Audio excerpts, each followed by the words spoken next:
So I think it's time for us to talk about pareidolia because there's a big misunderstanding about what pareidolia actually is.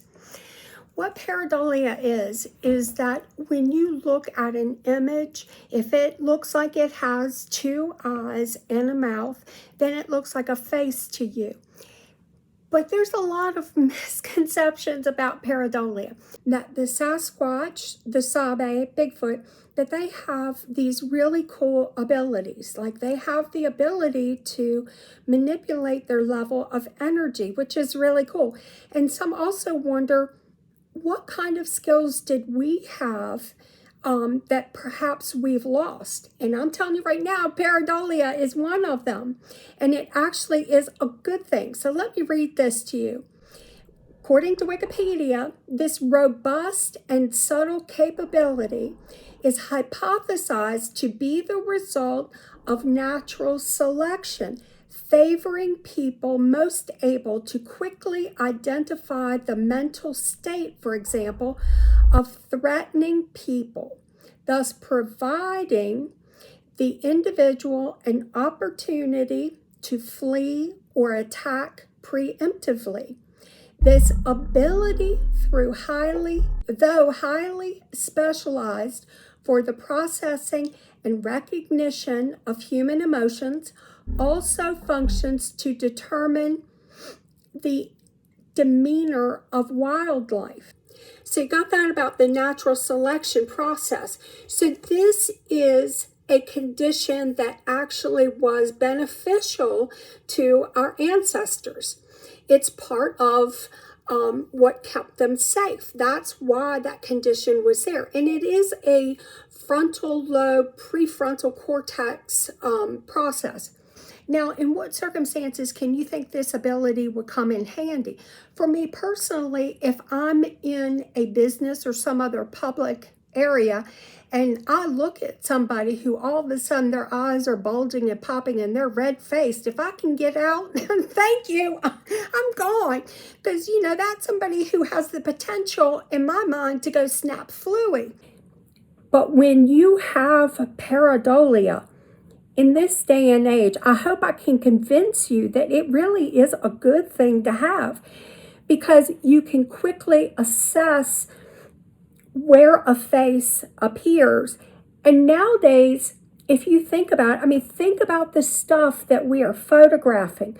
We are photographing all kinds of different entities because the veil is thin. Now, I'll tell you, one of the things that is a trademark of these entities is to walk around with one eye open and one eye closed. I think they're trying to fool us because they really don't want that eye-to-eye contact. And I'm not sure if they really want us, those who can see, I'm not sure they want you to be able to see some of them anyhow. So this is not a bad thing. Now, how does it relate to finding these entities that are just on the other side of the veil? Okay, so first of all, these entities are all over the place, and it is a very thin veil at this time. You can take photographs and you can photograph them. I do it all the time. Now, sometimes I will see like two little black dots and a nose, and I'm thinking, could that be an entity or could it not be an entity? You see, what I do then is I watch for movement. If that moves, if it morphs, if it changes shape, if it moves in the environment, then I know that it's not pareidolia. I know that that is a real entity.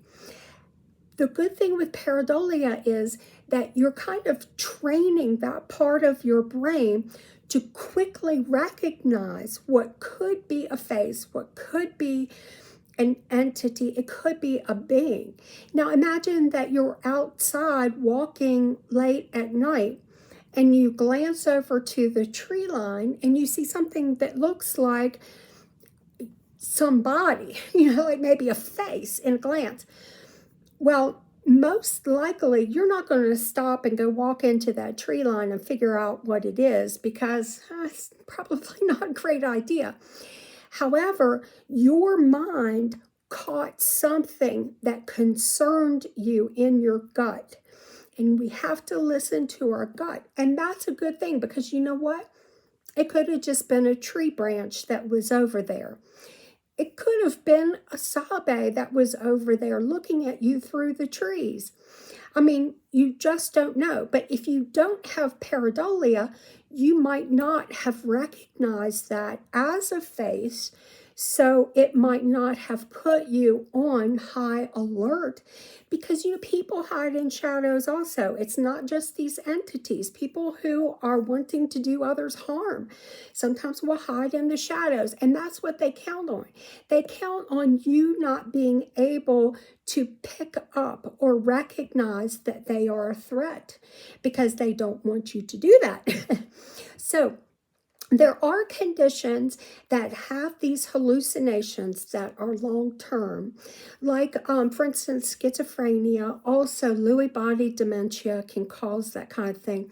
They think that Parkinson's can also cause these kinds of, but they're longer visual hallucinations. It's not like an immediate response. It's more of a long-term. So if you were hallucinating, you might see a man in the bush and walk up to him, and you're going to still see that man in the bush.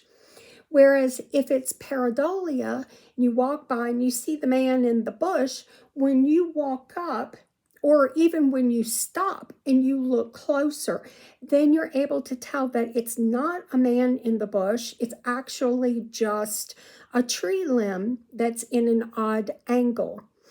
So when you are looking for entities in photographs and stuff, oh my gosh, pareidolia is perfect. I don't know. I personally think you really need to have pareidolia, because so much quicker you can pick out the ones that seem sussy. You think that they're probably an entity, but you're not 100% sure. So again, when you're doing your footage, if you're watching it through if you're doing a live photo, there's many frames to look at. Or if you're videotaping, there's also many frames to look at. And what you do is you evaluate those different things that you've picked out to see if they move. And I'll tell you something, sometimes I miss some and I go back and I'm like, oh, I did not see that one move, but now I see down here at the end that it has moved. So until you develop pareidolia, it's much more difficult to see these beings in the still photographs and in the videos. It just is. But once you redevelop, okay, because this is a skill that we lost. Once you redevelop that pareidolia, boom, it's so much easier to identify these things. And like I said again, this is important to remember, that this is not a lingering condition.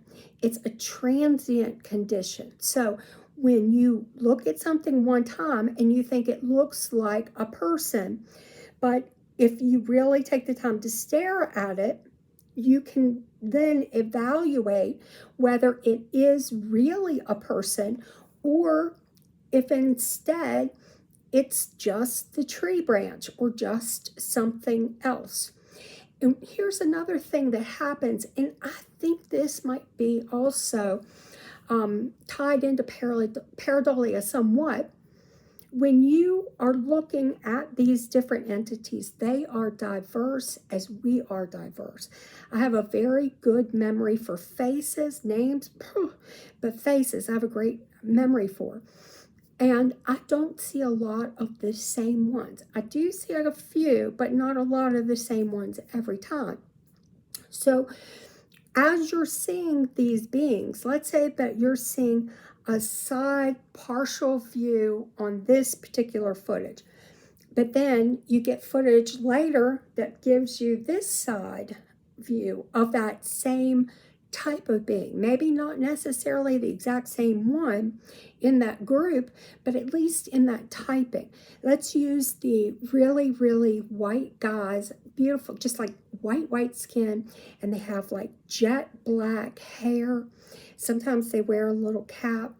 you get a general picture of what they look like. Now, these even age, and I've gotten pictures in my head now. I've been able to make in my head these 3D models as they age, how they look at different stages, because you're going to be making those full pictures in your head, those full 3D pictures, the more that you look at these.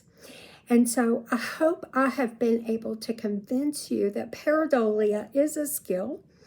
And if I have not been able to convince you that pareidolia is a skill, I hope you at least understand that the people, the content creators and the people who are bringing you these things, we do understand what pareidolia is. A lot of the subscribers on my channel, they already know what pareidolia is.